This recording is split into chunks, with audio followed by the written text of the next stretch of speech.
An adverse experience in childhood's an ace. It's a clear disadvantage when we're running life's race.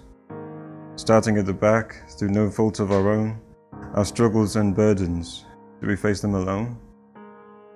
The past can't be changed, whatever the scene. Our days as a child, it's a place we've all been, impacting the future and the choices we take. All part of a story and the decisions we make. The aces we have don't define who we can be.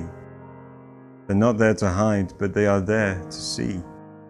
Our hope is to cope and to say what is wrong, because we all need to know that we really belong. Seeing genuine compassion given unselfishly by an adult who's there helping me to be me.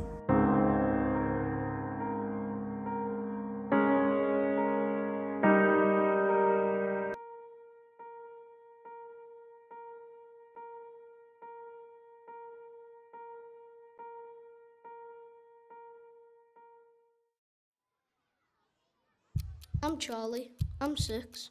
My mummy and daddy always tell me how much they love me. Every week they take me to gymnastics. We go as a family. I like my home. Daddy helps me with my homework all of the time and tells me how clever I am. I want to be an astronaut when I'm older so I can go into outer space.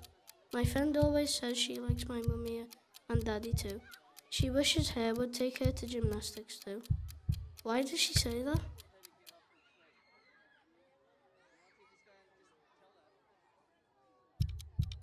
I'm Jo, I'm 9 and I live at home with just me and my dad. My dad hasn't been well lately. Mum used to look after him really well, but ever since she died, I have taken on the role as dad's carer. No one has ever explained to me what my dad's illness is. No one has ever shown me how to be a grown-up. So how am I supposed to work the washing machine or know how to cook dinner? Where am I even supposed to start? Sometimes I just hide under my duvet. It protects me. It's the only place I can feel like a child and dream. Me and my dad look after each other, but sometimes I can get upset. Although I help him quite a bit, I want to do more to help him. But I can't because I'm only 9. I can also feel frustrated sometimes because I want to be able to go out and do more things with my friends and go to sleepovers. I'm Alex. I'm 10. I try to do everything I can to stay off school. People in school keep bullying me for being different to them. They don't know why I say some of the things I do. No one ever talks about autism in school, so why would they understand it? I don't even understand it, but that doesn't give them the right to get into fights with me all the time. The truth is, home isn't much better anyway. When I get home, Mum and Dad are always arguing. Most of the time it's because Dad doesn't believe I have autism. He just thinks there is something wrong with me. Sometimes he calls me nasty names and tells me to man up and says stop crying like a little girl. They might think it's just a joke. They don't know how sad it makes me feel. I hate it when they say those things. A boy's not allowed to cry. When I find things too much, Mum calls them meltdowns. These usually happen because of the arguing and the loud noises. This year, Mum and Dad split up. Ever since then, my big brother calls me nasty names too and says it's my fault. It reminds me of my dad. Or is it my fault? I'm Ashley, I'm 10. I like going to school, I feel safe when I'm there. My favourite time of day is lunch. We don't have any food at home, so my tummy is always rumbling. I like my teacher because she is always smiling at me. I don't get smiles at home, I just hear Mummy and Daddy shouting and hitting each other. But I'm too afraid to ask them to stop. Most of the time I can hear them and I know it's because one of them is drunk. Mum's already been sent away twice and Dad's been taken away by the police too. I remember I had to go to Auntie Jane's once because the policemen came to our house and took them away. I was very scared. It's like they forgot about me. Do they know I can hear them shouting and fighting? I wish I could stay in school or Auntie Jane's all of the time.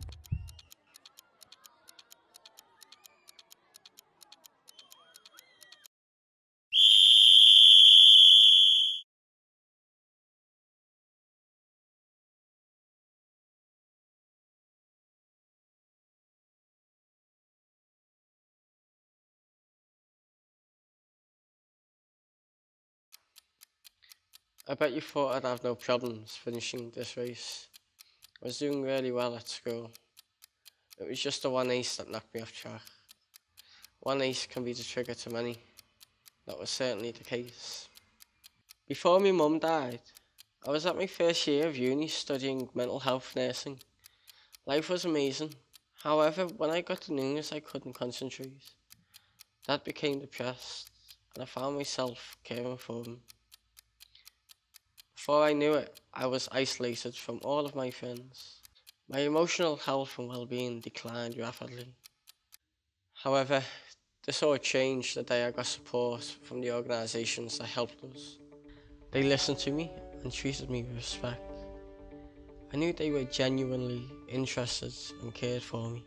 And the one thing I'm so thankful for is that my worker stuck with me from the minute I met her to now.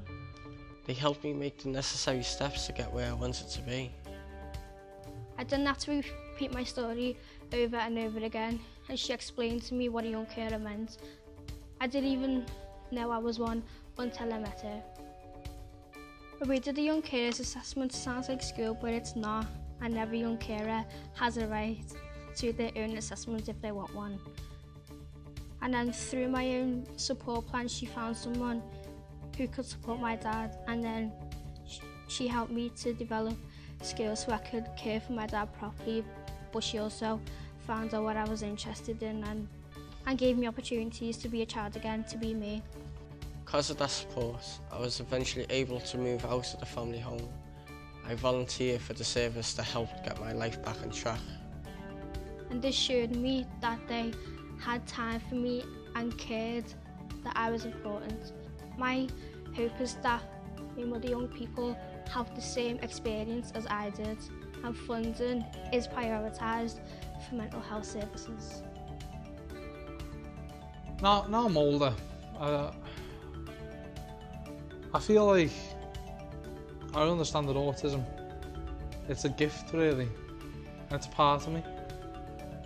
When I was 12, my mum, she said to me, "Hey Alex, you should go to this group, it's for autistic kids, and not only the other difficulties, and the parents to support them really." And I was like, sounds good. So I went, and honestly it's one of the best things I've ever done really. Regardless of my condition, the group accepted me and included me in everything. They highlighted my talents and they gave me a voice. It's sort of like, it's helped me to understand what I'm good at and run with it. I still struggle with my low confidence and self-esteem issues as a result of my childhood, but I'm still accessing a counsellor who's been helping, who's listening to me. Mum and Dad received family therapy, which I was allowed to get involved with. It was good to be able to get our viewpoints across and to see how our family wasn't working the best for us, and changing it and how to change that. Starting the race in last position and carrying a lot of weight wasn't easy for me. As a child, I sometimes felt like I was starting each day with weight already on my shoulders. Mum and Dad didn't realise this was how I felt. They still aren't together, but at least now they're able to get on with each other most of the time. And most importantly, they don't drink as much. If I could talk to my 10-year-old self now, I would tell her that it's okay not to be okay, and that you're allowed to be scared and feel the emotions, and that you're not alone. I feel listened to. I belong. To little me, I'd probably say, like, autism, it's going to stay with you. It's not going to go away. It's like a gift. And to be honest, I hope that eventually the whole world's going to be educated on autism. I'd say there's support out there, and it comes in many different forms. And the one thing I'd like to say to people like 10-year-old me is that you are worth more than what you are going through. And actually, I look back on it now, and in a way, I'm glad those things happened to me because they shaped me to who I am today.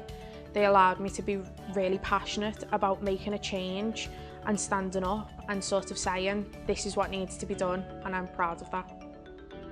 Take time for me. I am 8. If I hadn't gone through such a bad time when I was a child, I wouldn't have the tools to help my children get through life now.